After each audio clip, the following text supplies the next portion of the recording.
Hello, everyone. Let's welcome Shivam with a big round of emoji applause here. Shivam is one of the earliest people to join the legal tech space in India. For the last 4 years with Legality, his company, they've been working in this. They've been working here and figuring out all the aspects and all the companies that go into this ecosystem and what is the best play to make. Currently, they're singularly focused on how do we reduce one of the biggest pain points that as Indians across generations we've seen is to how do we remove paperwork. So that is the one aim they have right now. They've been doing multiple things with legally valid stamps and signatures, and now they're in a B2B2C market. And I think, and for anything that's related to regtech in fintech or anything else in legal tech, he's going to talk about APIification of this entire space and what are the open opportunities to build. So really excited for to have you here, Shivam. And I think you can start with the presentation, and then we'll have a Q&A after that. Sure, sure. Thank you, Neil. Okay, let's shower Shivam with the big blue rain of Defolio hearts. Yeah, thank you. Over to you, Shivam. Sure, thank you. I'll just share my screen. Is my screen visible? Yep, it's visible now. Yeah. Okay. Okay. So thank you, Neil, for the introduction, and thank you for having me here. I'm really glad to be talking to this in this session. It's, I think, one of the biggest pleasures of life, at least as an entrepreneur, is to build things. And nothing better than building things when you don't have a sword hanging by your neck. So I think like a hackathon that way is a great way to just like let your creative juices flow and get something meaningful out of that. So really looking forward to the session, and best of luck to all of you as well, for all of you who will be building stuff. And yeah, with that, I'll just quickly begin by taking forward this session. So, as Neil mentioned, I'll be talking a bit about what's happening in the legal tech space and what are the different challenges and problems that are out there.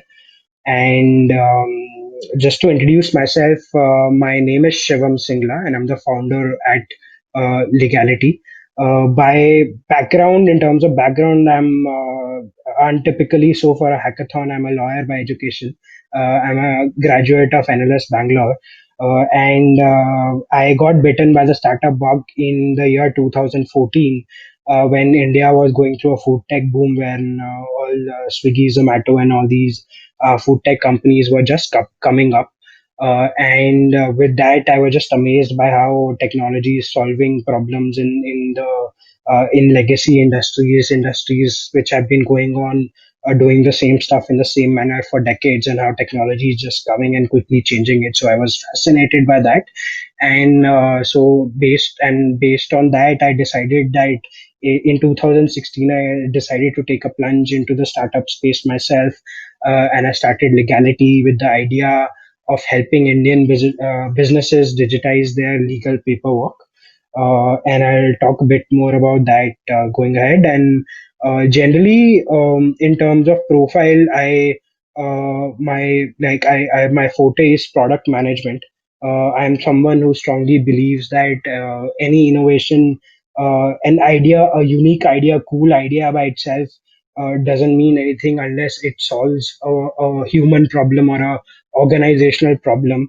And only when it solves particular problems does that innovation, that idea or a cool idea or whatever you build becomes innovation. And I also encourage all of you while you're building stuff to keep that in mind, that what you have to do is solve problems, not just like building stuff by itself is good. It obviously, like, it's very satisfying, but what's even more satisfying and more enriching is when you solve those like specific human problems, human or organizational problems, using your innovation. And to step a bit forward, talking about what legal tech is. I'm sure like a lot of you would by legal tech. The moment you hear legal tech, the first thing you would be thinking of is the first image that would be coming to your mind would be of a lawyer in a black suit. And so it's natural for all of you to have some questions coming to your head as to why, like, what's legal tech and why is it, like, what is it exactly, or is it just like helping lawyer building some tools for lawyers? But I would say, based on my experience and what we are doing in this space, I definitely believe that it's much bigger than that.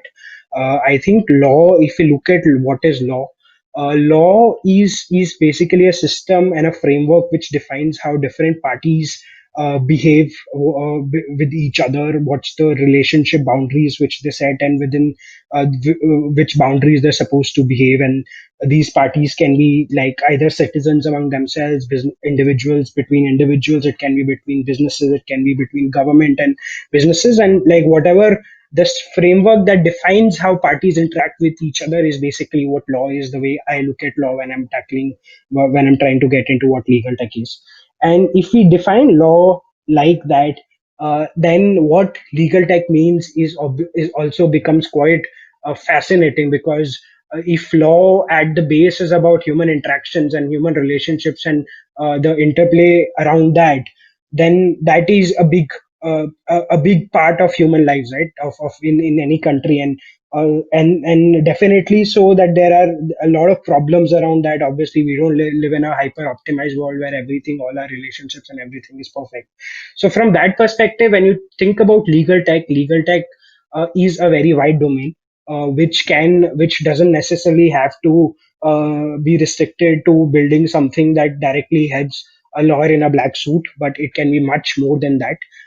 And that and this also applies to all other sectors, right? When we look at anything, even other things like fintech or food tech and everything, it's the terms can sometimes be misnomer and not define the exact scope of what lies in the domain. And similarly, so in legal tech, it's a wide domain and a lot of interesting problems to solve. A lot of like innovative stuff that can happen in this space, and a lot of value that can be added to the society, to the system, to the economy. A lot to be done, right? So moving forward from there, talking a bit about one of the use case, I'll also talk about some of the big problems and the big trends in the legal tech space, which you can probably explore soon. And but before that, I'll just give you an example of one of the use cases of legal tech which we are solving for, and how it even a lot of other things in the space can be interesting. So as I mentioned, legality is we are trying to solve the problem of paperwork for the Indian economy. Legality is a e-sign, e-stamp, and document workflow platform. We are basically a SaaS solution, a software as a services platform, where we primarily target banks, big financial institutions, big corporate entities in helping define their processes in a way that using our solutions they can just get rid of all like most of the paperwork in the organizations, uh, uh, right from when an enterprise onboards an employee to when they the paperwork what that happens there, to when they onboard a vendor, to when they onboard a customer, to when they raise investments. Any all business formal business transactions have some form of documentation, right? And what we have seen is most of that documentation is actually till date, when we started looking at this problem, we realized that most of that documentation in India happens on paper. And right, and when we try to dig more into it, we started to come up. We realized a lot of ways in which we could solve the problems, and that's how we started working with on legality. We are currently playing at an intersection of legal tech, fintech, and SaaS in a way.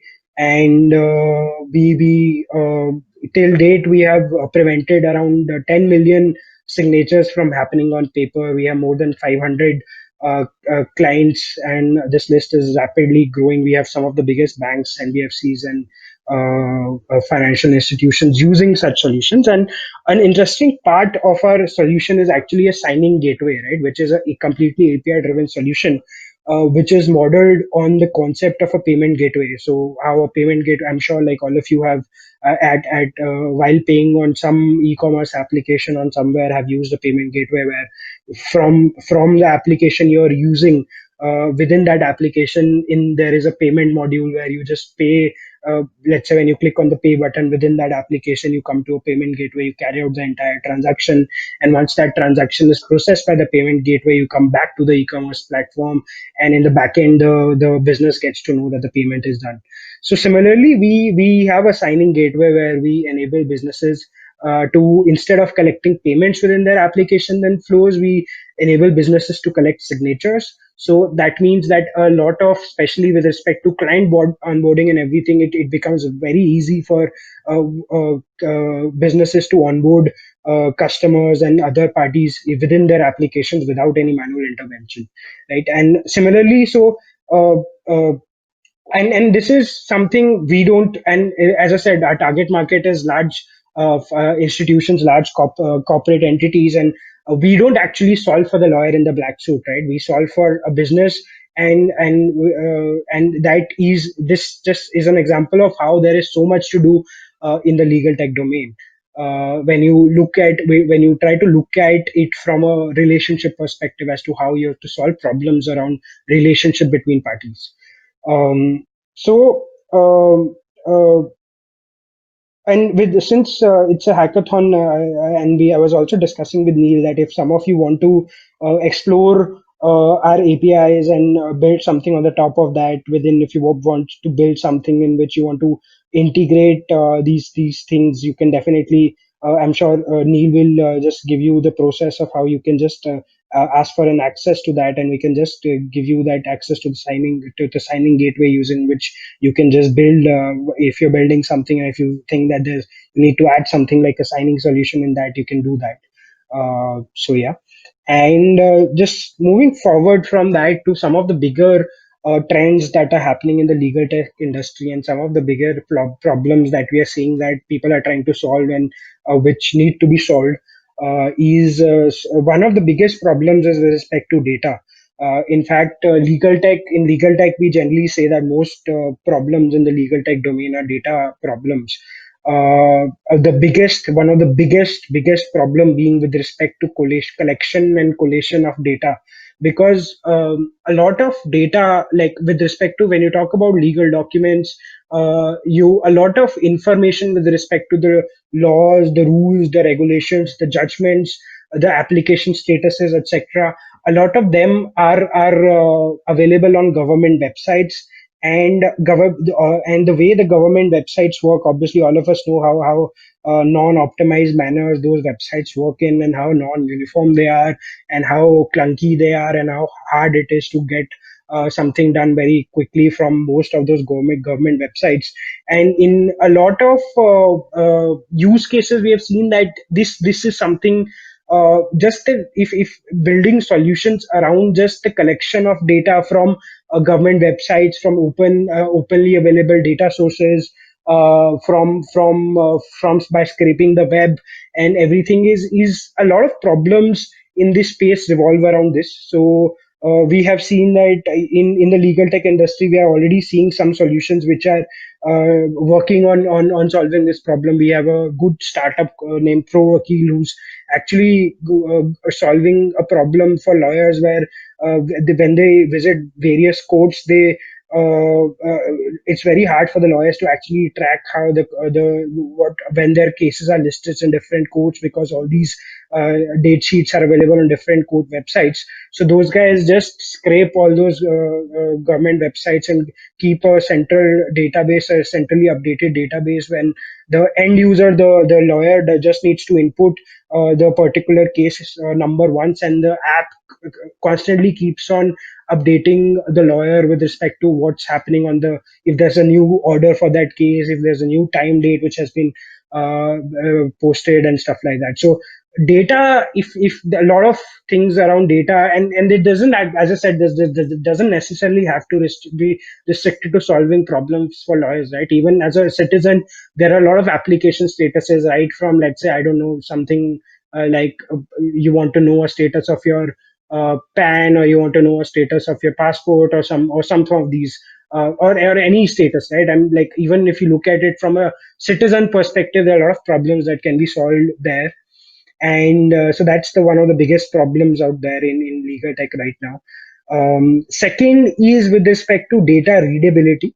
a lot of, as I said, like a lot of this data that is available is scattered and available through different sources. But more than that, even when it's available, the formats in which they are available is very, very bad and very, very unoptimized, right? Like, for example, we have seen that a lot of times when or things get orders and stuff and regulations come out, they're come out in scanned versions, right? Which can are not easily machine readable. The quality is not great, and stuff like that. So we've also seen we are also recently seeing some companies working in this space where they're just trying to ensure that whatever comes out of the government websites and through different channels, they can improve the quality of that. They can make it more readable. They can do smart OCRs on that. They can apply machine learning and identify things from those documents in a much more usable manner, solving the problem for the citizens, and solving the gap which the government can't by itself. So that's again another big thing which we are seeing happening in this space. Then third, another thing is what is also happening is with respect to legal research and data analysis. Now, uh, uh, as you all know, there are hundreds of courts in the country. In every district, in every there are so many different sub courts, different kinds of tribunals, and like different so much of the movement happening in the judicial space by itself. And there's that just means that there's so much data being generated on a day-to-day basis, right? But just because the data is so scattered, it's not very it's very hard to do research, and more than that, it's very hard to make any data-driven decisions or to analyze data on how what are the things happening, how are what are the courts saying, how are people into what are the different cases that are being reported to courts, or what's happening in like how are different cases being treated and stuff like that. Again, so this is again somewhere a space where we have seen some movement happening in terms of these problems being solved. And after that, a big area is also workflows. And I think workflows generally, not just with respect to legal tech, is something which is generally not very quickly grasped by a lot of engineers in the market, because especially young engineers, because workflows is something that people realize the value of only once they've spent a particular number of years in an industry, right? But if you look at what a workflow is, right, a workflow is basically a way for a business or an organization or a set of people to do particular things in a particular way, right? And companies and organizations are nothing but those set of processes in which they do work. And if those things are and if you can build solutions to optimize those workflows, automate those workflows, make it easier, make decision making easier, and solve those and make the lives of organizations easier. So that's a big value add you are giving to the market. And that's why, and like especially in India also, in the last 4 or 5 years, we have seen a lot of movement in workflow solutions, in SaaS based workflow solutions, which are catching up. In the US, that trend's been there for almost more than a decade now, but in India, that's been started to catch up in the last 5 6 years. And similarly, even in the legal technology space, a lot of workflows problems that can be solved. We ourselves are solving a documentation workflow problem where, while at the core of our solution, we provide e-signing capabilities, but more than that, what we do on the top is ensure that organizations can e-sign documents within their workflows. If they use particular ERPs, if they use particular CRM systems, if they use particular softwares and they do work in a particular manner, how do we plug into those workflows and ensure that within those workflows they can use our solutions? So that way, workflows, just solving normal work problems and just making people's day-to-day life easy, is also a big value add which you guys can explore. And again, in legal workflow, in terms of legal workflows, we have also again a lot of problems to be solved around how people are doing work. And here again, I mean not just the lawyer in the black suit, but also a lot of how companies deal with their legal workflows, or how a lot of individuals have to deal with legal workflows, how freelancers have to deal with their workflows around, even let's say a freelancer getting a normal contract signed with with their client and stuff like that. So a lot of potential to solve stuff there.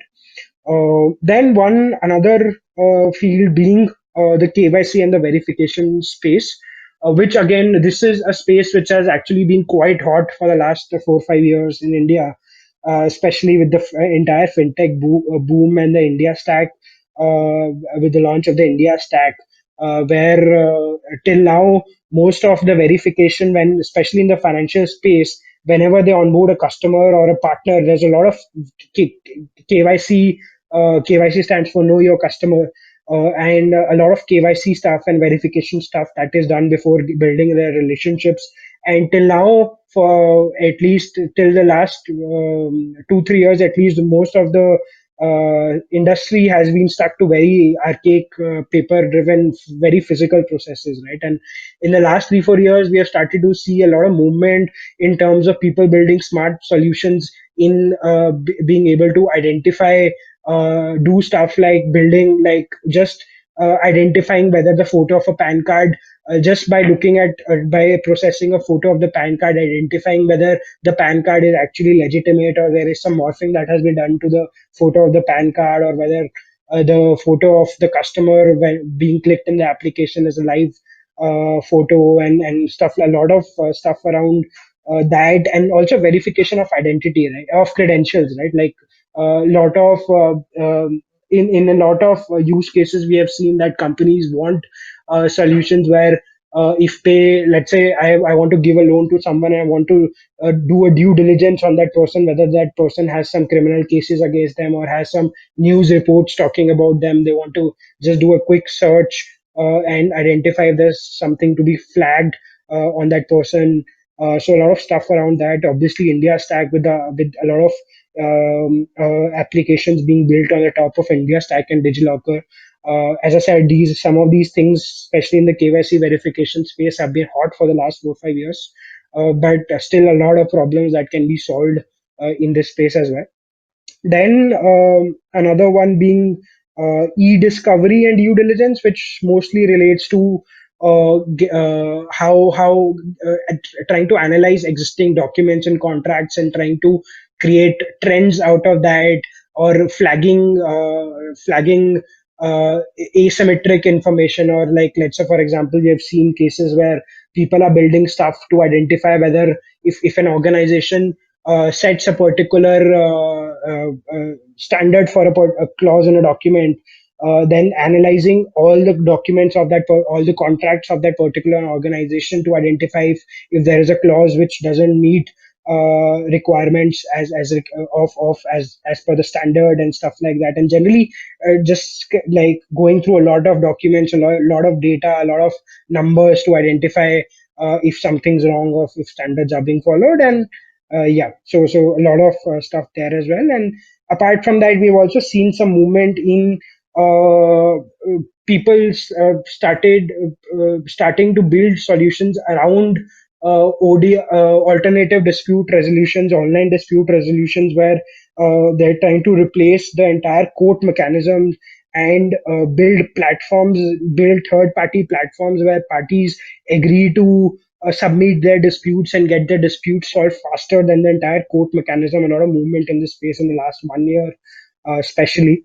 And apart from that, also some more citizen centric, more justice centric products. Like for example, we've seen some products in citizen partnership in lawmaking, where different where there a lot of scope around people, getting people to have a say in the laws that are being made, in the local laws. For example, creating raising giving the ability to citizens to raise their voice and get them heard to their local authorities, like the municipal corporations and the MLAs, that there are particular problems in the in your neighborhoods and stuff like that. So a lot of problems around that as well. But overall, and this list is obviously not exhaustive. This is just some of the things which are currently hot in the legal tech space, and we are seeing a lot of movement out there, and a lot more problems can are there to be solved in the legal tech space. As I said, if you look at it from the perspective of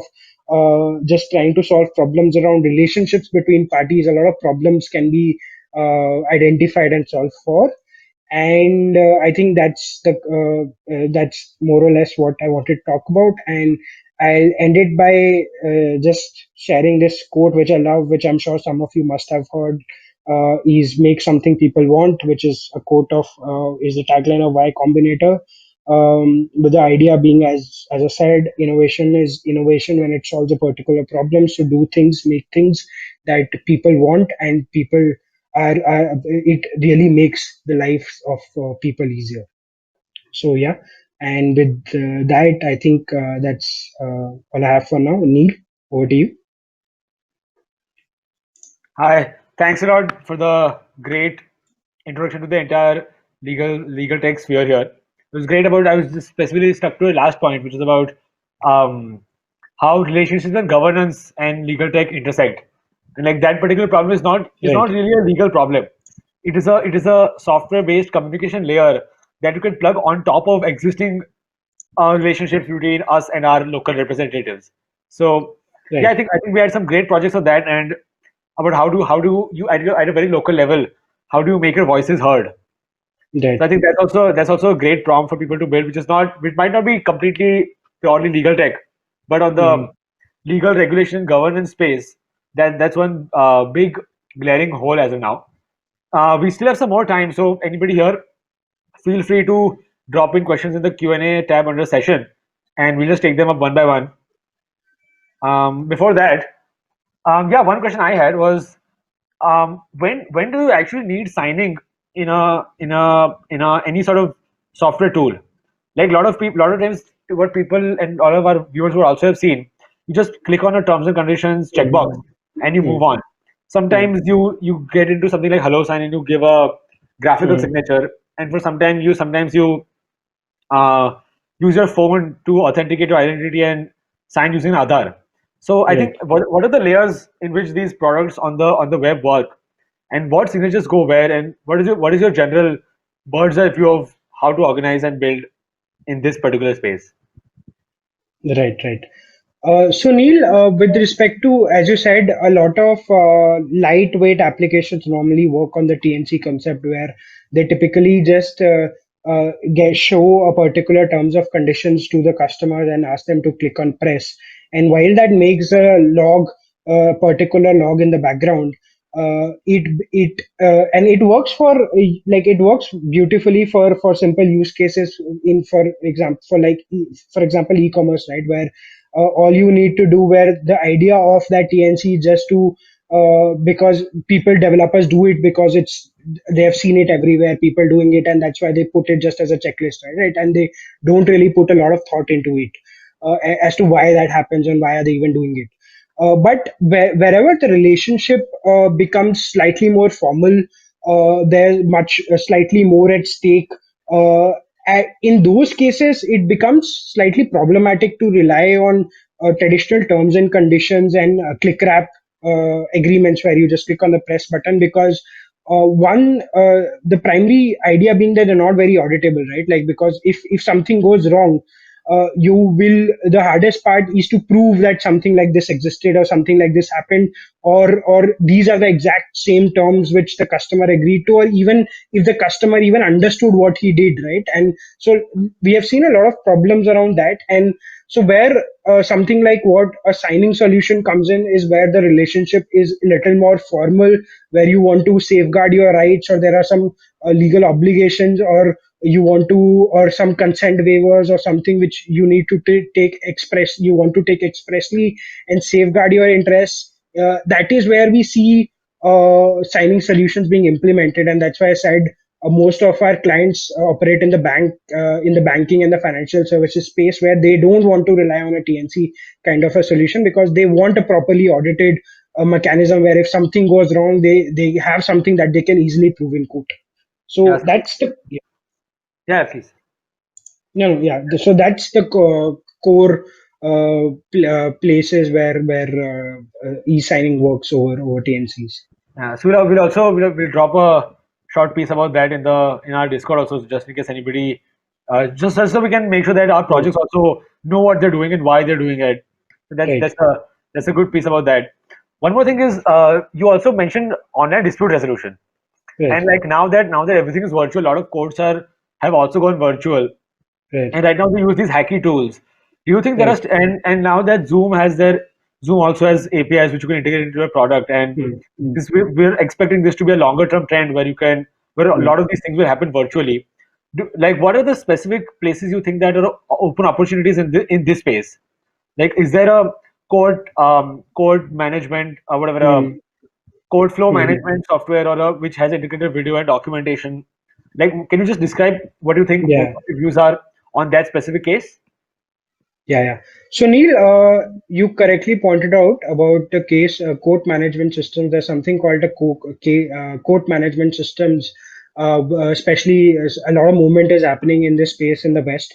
But I think one limitation around building a solution which you target to sell to courts is courts are obviously being a government driven institution and being such a legacy institution. It's very dependent. Their adoption of technology is it's like follow a very top down approach, right? It has to come from central regulations. It has to come from the central courts, and only then these lower end courts can adopt that. And the processes and what kind of solutions and softwares they adopt is largely defined at the through the top, and then that trickles down at the bottom. But one interesting space, the movement which we've been seeing in India in the ODR space is more on the arbitration space, where people actually in their documents itself, while executing documents itself, submit the jurisdiction to these third-party ODR platforms. Where not it's not when let's say if you and me enter into a contract and 1 year down the line we run into a dispute. Today is the time when both of us, while forming the contract itself, submit that if tomorrow something happens, we will submit to this platform or through this mechanism. Not at the time when the dispute is happening. There are solutions being built around that also, but we are seeing more movement in places in kind of solutions which are trying to do that, trying to go into to large institutions and trying to make them adopt that, because even for a large institution it's a lot of cost going to court. So everyone wants to just go away from costs to courts, reduce their costs, make their processes optimized, even if they run into disputes. So the management solutions around this, which are primarily similar to what a court needs, but the target market is not actually courts, but the target market is to become independent, semi judicial, to build a semi judicial infrastructure.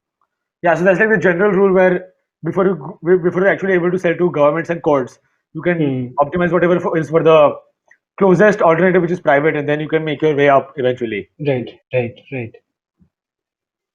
Understood. Any other questions anybody else has? What specifically do you at legality? What specifically are you looking to expand in? If you could possibly open source or source from open source any particular idea, I'm sure our viewers will also love to see what you specifically want, and maybe they can make it for you. Yeah. So that's a good point, Neil. While I was just talking, I was also thinking about one of the use cases around signature verification, which we would be very interested if someone could build, is a use case where basically if we have a photo of a signature, and if we had to get someone to draw on a trackpad or a mobile screen.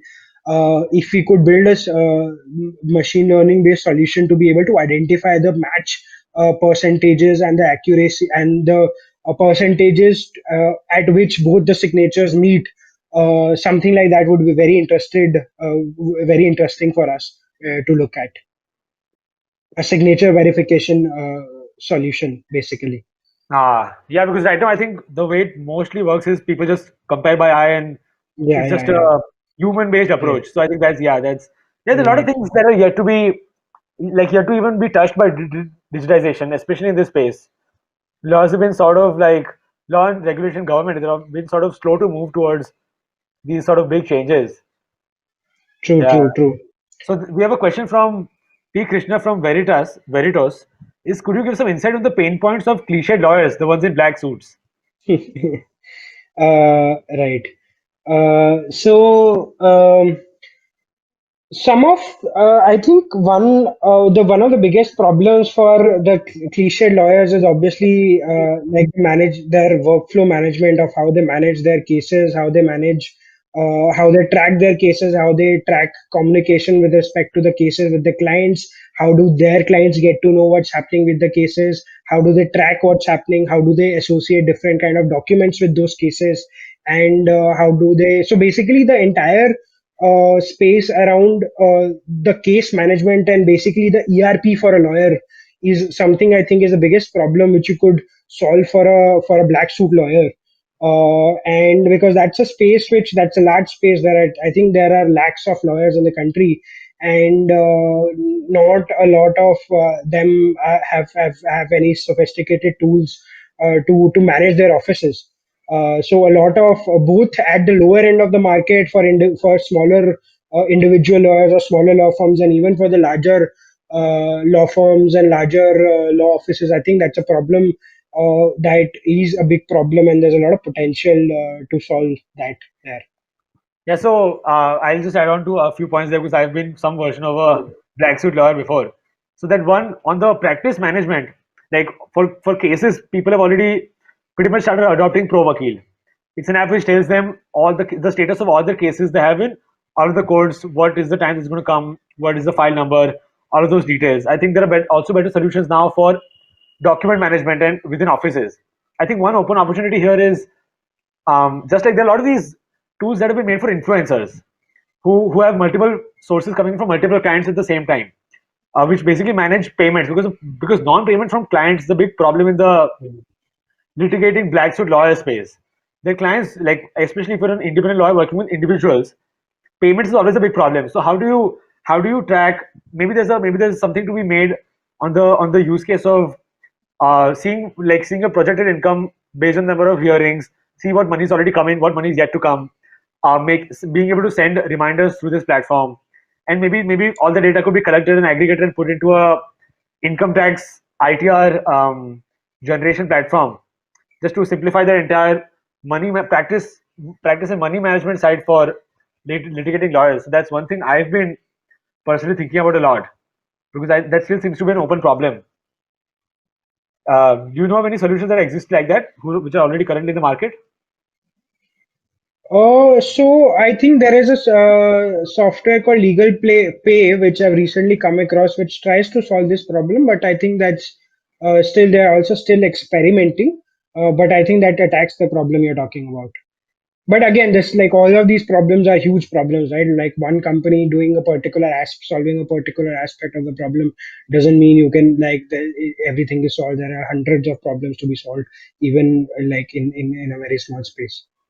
Yeah, I think one of the only main B2C developments in legal we've seen in the last maybe few decades on a very broad scale is because I think people also want to target product things with problems which everybody has. So Hmm. ITR filing is one thing that first Intuit solved, and then ClearTax and other Yeah. companies like Quico in India, which are solving for that specific case. But yeah, so I think that whenever I think of these large developments, that's the first thing that comes into mind because I think people are also targeting problems which Hmm. like almost everybody has. So True. what are True. other problems like that you think are very under noticed, hidden, and problems that everybody has? It's a pain point, but we've just gotten so used to it that we just ignore it. Any ideas like that you have? I think recently Delhi have started to get challaned a lot. I think Delhi has implemented a new system where they click a photo of your of the vehicle, and there's a online like repository of your challans, and sometimes you don't even get notified around that. I think that's the first thing I thought of when you said this, because recently I started to face that problem. Something around challans, but I'm sure more and more problems around application statuses, around particular, maybe not something like a passport or a PAN, because I'm sure the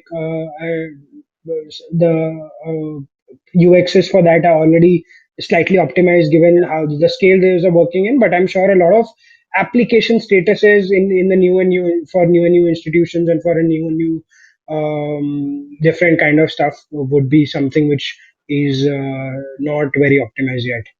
Yes, like one problem is that even for challans, like UK had this Mm. big problem. So the company arose out of it Mm. called Do Not Pay.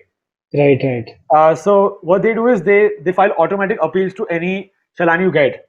And I think right, in India the problem was that not a, like lot of this was not digitized from the government side, so there was no real right, opposition to be created from the citizen side.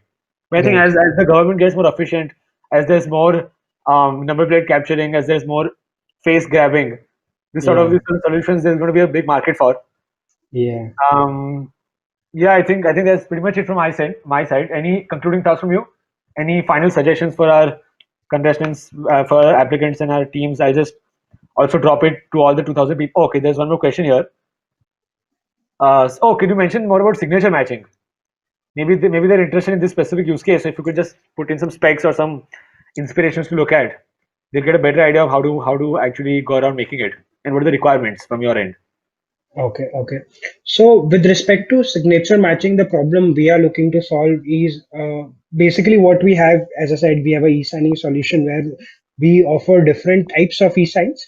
One of them is a kind of a e-sign where we get the end user to draw his signature on the mobile pad or the on the mobile screen or the laptop pad, right? And or click a photo of the signature and we read the signature from that photo. Now what we are looking to solve is basically, if we along with that signature, if I had a pan card, or if I already have a pre collected signature from that customer, how do I compare both of those signatures to be able to correctly decipher whether the both the signatures are of the same person, right? Which can use stuff like what's the length of the characters, what's the spacing, how does the flow, what's the flow of the signature, what's the spacing of the characters, and everything around that can be used to basically identify whether the signature is of the same person, as or basically whether both the signatures are of the same person. Yeah, because I think when you take photos of a pen drawn signature, Hmm. it's going to be more like it's going to be pretty smooth compared to the thing you do on the trackpad. Yeah, yeah. Yeah, if Krishna, if you're more interested on this, please feel free to raise your hand and we'll bring you up to stage. We can have a small conversation about this specific case. If you're looking to dive into it in more detail, so feel free to jump up. We'll be more than happy to converse. Mm, yeah, we'll just wait for him for a minute and then we can break.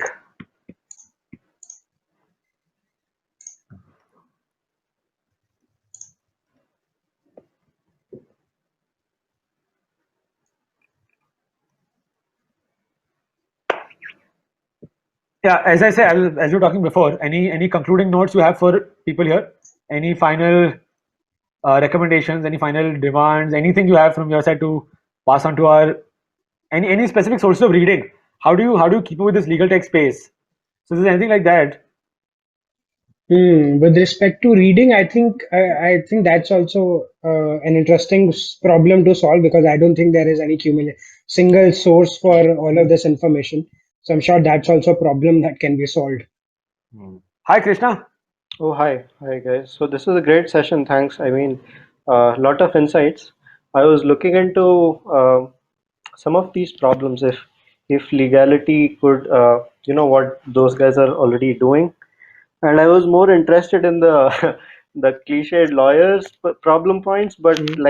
like Shivam mentioned in the initial part, that there is a lot more to legal process than just the lawyers that we know. So yeah, this was great insights and some really great ideas. I was just wondering about the signature management. Is it really a tough problem? Because to me it seems like there must be some optimized algorithms to match pen flows, and or you could look at it as a is it more complex than image matching problem? So I wouldn't particularly say that it's a very complex problem, but given the Indian realities that and given the problem that actually people sign on the mobile device, it's a particular in a slightly different manner. A simple image match doesn't solve it. But at the same time, I agree, it's not a very hard problem, but it's something that needs optimizations to be able to adapt to this flow, where basically we match a signature on a paper versus something done on a mobile screen, because obviously you will sign in different manners. So I think it's more of a use case problem more than a technology problem. It's the ability to make it very, very usable. Oh, Yeah. So That's a bigger problem. So if something Shivam says is in big demand and Krishna thinks is very easy, it's a good match for a great product to be made. Right. Right. Yeah, sure. Because So, even if you go to a bank right now, just or maybe I'm sorry, missing even if out you on go, something so obvious, or maybe I'm just missing out on something which is uh, so obvious that like he said, right, that something done on paper is much different from what you see on a trackpad or mobile pad. Maybe that introduces a lot more complexity. But Shivam, sorry, you were saying something. I interrupted. no, so I was just saying that even if you go to a bank today, even if when you let's say sign, or sometimes like it recently happened with me where I signed a demand draft, and the sign didn't match with the signature the bank had, and the teller actually had to show me his laptop and show me ki dekho yaar, this is your signature and this is yours and it's not matching. I'm like, this is mine, it's actually matching, and that's the level we are at in the market. So even if you think it's a easy problem, I think if you solve it, it's like those are like again great product market fits, right? Easy solutions for big problems are places where a lot of value lies. Sure, So yeah, that's great. Shivam, Yeah. so also this is out of the request, but is there any way for us to, contact you outside, or will there yeah, yeah. be? So on your email, your company email would be reachable. I, yeah, if there's any specific thing Shivam has, we'll also drop it into our in-out Discord, so we can create a channel between all hackers and people interested in Okay, legality and legal tech stuff. Yeah, I can drop in my email also, Neil. However you want, I can drop in my email. You can message me on LinkedIn. You can reach me out through Neil or whatever he sets up. I'm very available to help Krishna, sure. are you any. a Sounds good. Krishna, are you an in-out team member? Yes. Okay, so then perfect. Then I'll just have it sent to everybody. Yeah. Sure. Sounds good. Thanks a Okay. lot, guys. Thanks. Thank you, Vish.